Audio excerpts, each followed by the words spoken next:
Olá, graça e paz. Muito bom dia, boa tarde ou boa noite para você que está comigo aqui no nosso canal, semeando a palavra com a missionária Kézia, que sou eu.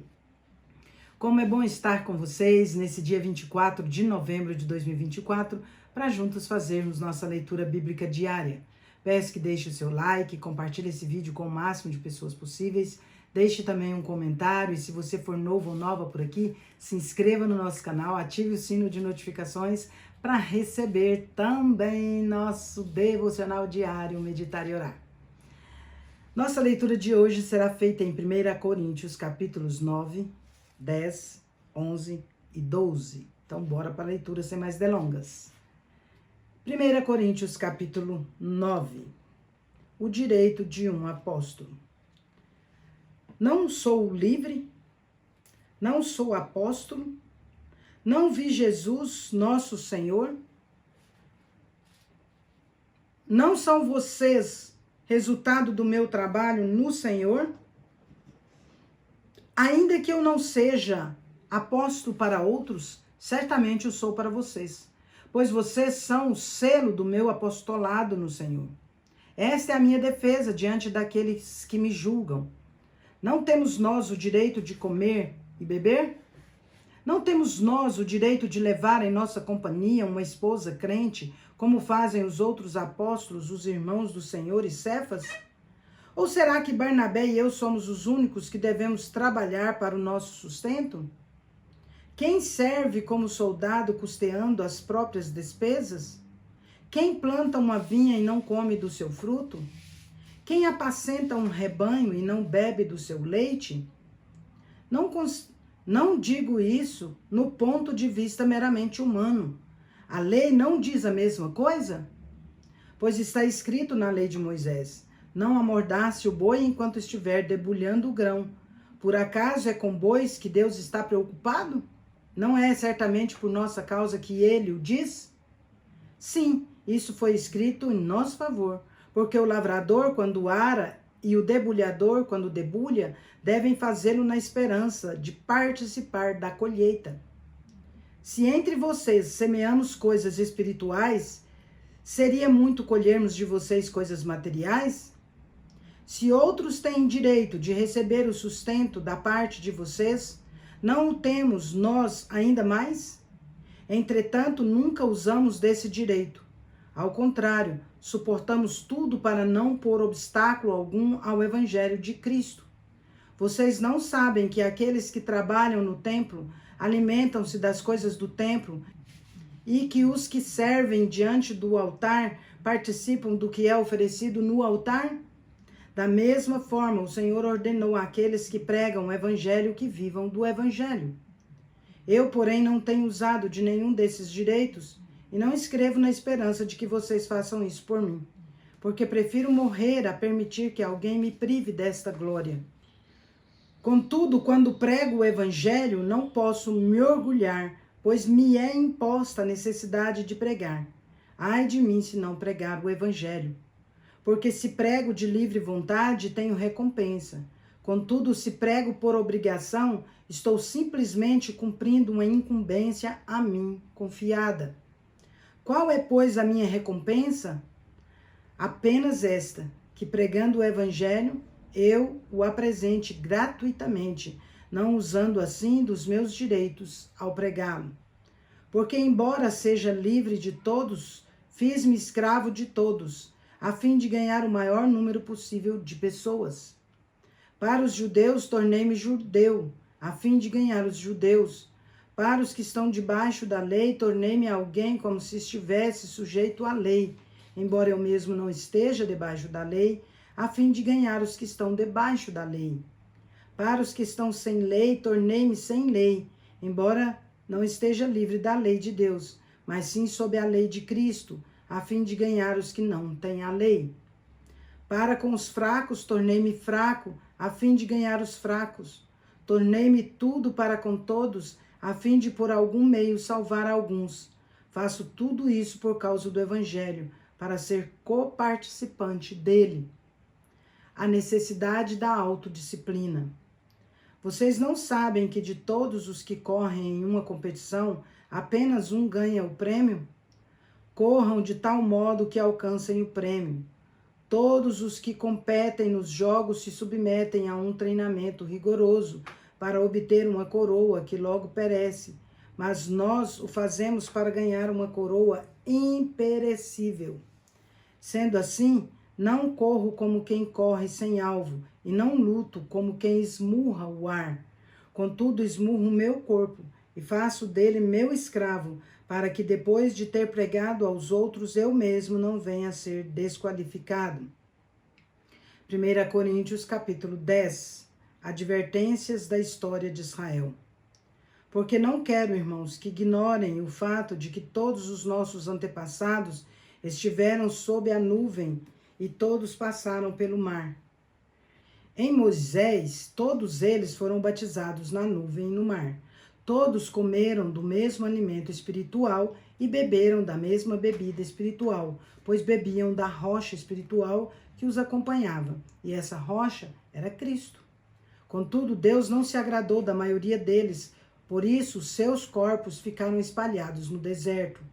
Essas coisas ocorreram como exemplos para nós, para que não cobicemos coisas más, como eles fizeram. Não sejam idólatras, como alguns deles foram, conforme está escrito. O povo se sentou para comer e beber e levantou-se para se entregar à farra. Não pratiquemos imoralidade sexual, como alguns deles fizeram, e em um só dia morreram 23.000. Tampouco devemos pôr Cristo à prova, como alguns deles fizeram e foram mortos por serpentes. Além disso, não murmurem, como alguns deles murmuraram e foram mortos pelo destruidor. Essas coisas aconteceram a eles como exemplos e foram escritas como advertências para nós, sobre quem tem chegado o fim dos tempos. Assim, aquele que considera estar de pé, cuide-se para que não caia. Não sobreveio a vocês tentação que não fosse comum aos homens, mas Deus é fiel.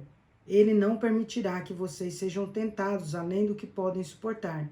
Antes, quando forem tentados, Ele mesmo providenciará um escape para que a possam suportar. As festas idólatras e a ceia do Senhor. Por isso, meus amados irmãos, fujam da idolatria. Eu estou falando a pessoas sensatas. Julguem vocês mesmos o que estou dizendo. O cálice da bênção que abençoamos não é a comunhão do sangue de Cristo? E o pão que partimos não é a comunhão do corpo de Cristo? Como há somente um pão, nós que somos muitos, somos um só corpo, pois todos participamos de um único pão. Considerem o povo de Israel. Os que comem dos sacrifícios não estão em comunhão com o altar? Portanto, o que estou querendo dizer? Será que o sacrifício oferecido a um ídolo é alguma coisa? Ou o ídolo é alguma coisa? Não. Quero dizer que os sacrifícios dos pagãos são oferecidos aos demônios, não a Deus. Por isso, não desejo que vocês tenham comunhão com os demônios. Vocês não podem beber o cálice do Senhor e do cálice dos demônios. Não podem participar da mesa do Senhor e da mesa dos demônios. Porventura provocaremos o ciúme do Senhor? Somos mais fortes do que eles. Somos mais fortes do que ele. A liberdade do cristão. Tudo me é permitido, mas nem tudo convém. Tudo me é permitido, mas nem tudo edifica. Ninguém deve buscar o seu próprio bem, mas sim o dos outros. Comam de tudo que se vende no mercado, sem fazer perguntas por causa da consciência, pois do Senhor é a terra e tudo o que nela existe. Se algum descrente o convidar para uma refeição e você quiser ir, coma de tudo o que for apresentado, sem nada perguntar por causa da consciência. Mas se alguém disser, isso foi oferecido em sacrifício aos ídolos, não coma, tanto por causa da pessoa que o comentou, quanto por causa da consciência. Refiro-me à consciência do outro, não propriamente à sua. Afinal, por que a minha liberdade deve ser julgada pela consciência dos outros? Se participo da refeição com ações de graças, por que sou caluniado por algo pelo qual dou graças a Deus? Assim, quer vocês comam, quer bebam, quer façam qualquer outra coisa, façam tudo para a glória de Deus. Não se tornem motivo de tropeço nem para judeus, nem para gregos, nem para a igreja de Deus. Assim como eu também procuro agradar a todos de todas as formas e não procuro o meu próprio bem, mas o bem de muitos para que sejam salvos. 1 Coríntios capítulo 11. Sejam meus imitadores, como também sou imitador de Cristo. Instruções sobre adoração. Eu elogio vocês por se lembrarem de mim em tudo e por se apegarem às tradições exatamente como eu as transmiti a vocês. Quero, porém, que entendam que o cabeça de todo homem é Cristo. O cabeça da esposa é o marido, e o cabeça de Cristo é Deus. Todo homem que ora ou profetiza com a cabeça coberta desonra a própria cabeça.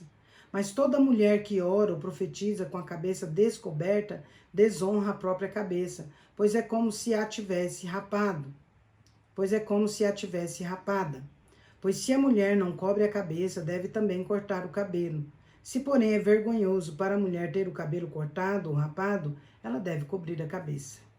O homem não deve cobrir a cabeça, visto que ele é a imagem e glória de Deus, mas a mulher é glória do homem. Pois o homem não veio da mulher, mas a mulher do homem. Além disso, o homem não foi criado por causa da mulher, mas a mulher por causa do homem. Por essa razão e por causa dos anjos, a mulher deve ter um sinal de autoridade sobre a cabeça.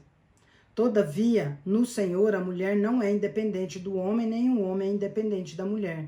Pois assim como a mulher proveio do homem, também o homem nasce da mulher. Mas todas as coisas provêm de Deus.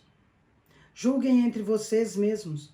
É apropriado a uma mulher orar a Deus com a cabeça descoberta?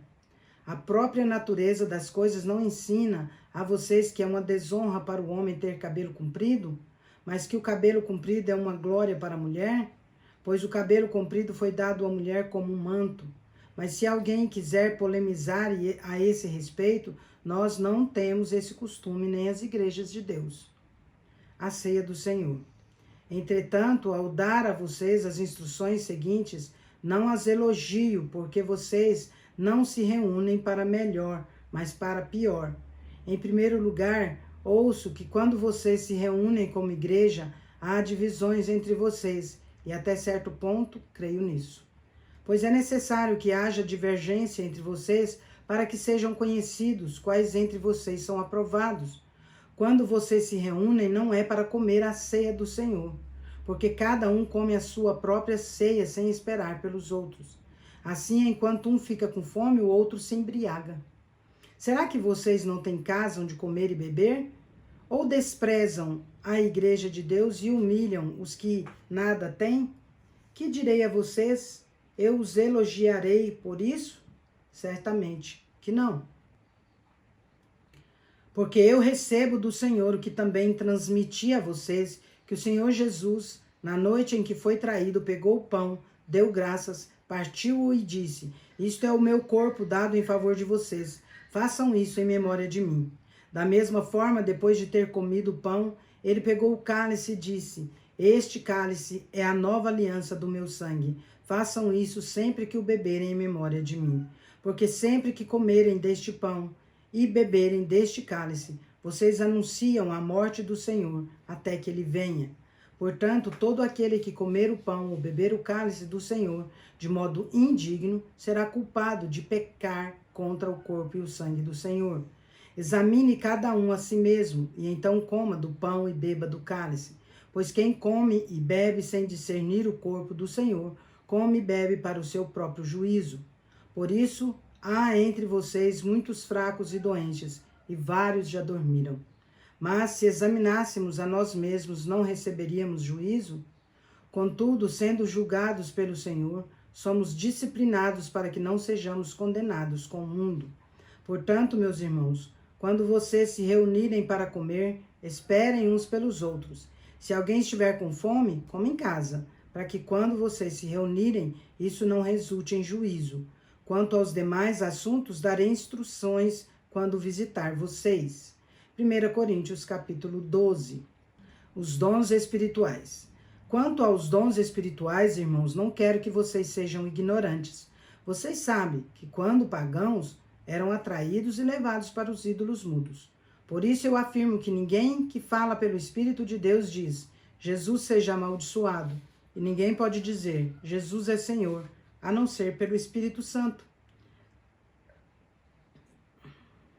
Há diferentes tipos de dons, mas um mesmo Espírito. Há diferentes tipos de serviço, mas o Senhor é o mesmo. Há diferentes tipos de atuação, mas é o mesmo Deus quem efetua tudo em todos. A cada um, porém, é dada a manifestação do Espírito, visando ao bem comum. A um, pelo Espírito, é dada a palavra de sabedoria. A outro, pelo mesmo Espírito, a palavra de conhecimento. A outro, fé, pelo mesmo Espírito. A outro, dons de curar, pelo mesmo Espírito. A outro, poderes para realizar milagres. A outro, profecia. A outro, discernimento de espíritos. A outro, variedade de línguas. A outro, ainda, interpretação de línguas.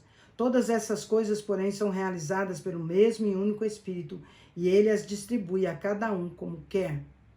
Unidade e diversidade no corpo. Ora, como o corpo é somente um, mas tem muitos membros, todos os membros do corpo, embora sejam muitos, são um só corpo. Assim também é Cristo, pois também todos nós fomos batizados por um só Espírito para constituir um só corpo, quer judeus, quer gregos, quer escravos, quer livres. A todos nós foi dado beber de um só Espírito. Portanto, o corpo não é feito de um só membro, mas de muitos. Se o pé disser, porque não sou mão, não pertenço ao corpo, nem por isso deixa de fazer parte do corpo. Se o ouvido disser, porque não sou olho, não pertenço ao corpo, nem por isso deixa de fazer parte do corpo. Se o corpo todo fosse olho, onde estaria a audição? Se o corpo todo fosse ouvido, onde estaria o olfato? De fato, Deus dispôs cada um dos membros no corpo segundo a vontade dele. Se todos fossem um só membro, onde estaria o corpo? Assim há muitos membros, mas um só corpo. O olho não pode dizer à mão, não preciso de você. Nem a cabeça pode dizer aos pés, não preciso de vocês. Ao contrário, os membros do corpo que parecem mais fracos são indispensáveis. E os membros que consideramos menos honrosos, tratamos com especial honra. Igualmente, os membros que em nós são indecorosos são tratados com decoro especial. Já os que em nós são decorosos não precisam ser tratados de maneira especial. Deus, no entanto, estruturou o corpo, dando maior honra aos membros que dela tinham falta, a fim de que não haja divisão no corpo, mas sim que todos os membros cuidem igualmente uns dos outros. Se um membro sofre, todos os outros sofrem com ele. Se um membro é honrado, todos os outros se alegram com ele. Ora, vocês são o corpo de Cristo, e cada um de vocês é membro desse corpo. Assim, na igreja, Deus estabeleceu primeiro os apóstolos, segundo os profetas, terceiro os mestres, depois os que realizam milagres, os que têm dons de curar, os que têm dom de prestar ajuda, os que têm dons de administração e os que falam diversas línguas. São todos apóstolos? São todos profetas? São todos mestres? Têm todos dom de realizar milagres? Têm todos dom de curar? Falam todos em línguas? Todos interpretam? Entretanto, busquem com dedicação os melhores dons, a excelência do amor. Entretanto, busquem com dedicação os melhores dons. Passo agora a mostrar a vocês um caminho mais excelente. Encerramos nossa leitura por hoje. Vós, porém, sois raça eleita, sacerdócio real, nação santa, povo de propriedade exclusiva de Deus, a fim de proclamardes as virtudes daquele que vos chamou das trevas para a sua maravilhosa luz. 1 Pedro, capítulo 2, versículo 9. Agora vamos comigo ali parabenizar os aniversariantes de hoje. Bora lá. Parabéns e feliz aniversário para você que está completando mais um ano de vida nesse dia 24 de novembro de 2024. Parabéns aos casais completando mais um ano de casados e parabéns aos bebezinhos completando mais um mês de vida. Meus parabéns especial vai para o Nirlan Filho em Goiatuba, Goiás, para o Vander Schneider lá em Barra do Garças, Mato Grosso, para a Natasha Sakamoto em Tesouro, Mato Grosso, para o Francisco dos Santos Júnior em Água Boa, para a Jussânia Silva em Rondonópolis e para a Luciana Comitre em Nova Venécia, no Espírito Santo.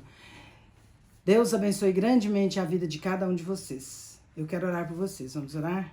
Pai de amor, em nome de Jesus, quero agradecer ao Senhor por conceder ao Nirlan, ao Vander, à Natasha, ao Francisco, à Jussânia e à Luciana Comitre mais um ano de vida.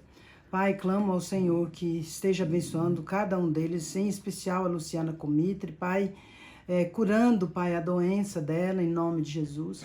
Que o Senhor estenda a tua bênção, Pai, sobre cada aniversariante, sobre cada casal que comemora hoje mais um ano de casados, sobre cada bebezinho que comemora mais um mês de vida. Pai, que a boa, agradável e perfeita vontade do Senhor acompanhe-os por toda a sua vida e que o Senhor derrame sobre eles dádivas de amor, de paz, de alegria, de prosperidade, de saúde, de sabedoria, de discernimento, de harmonia.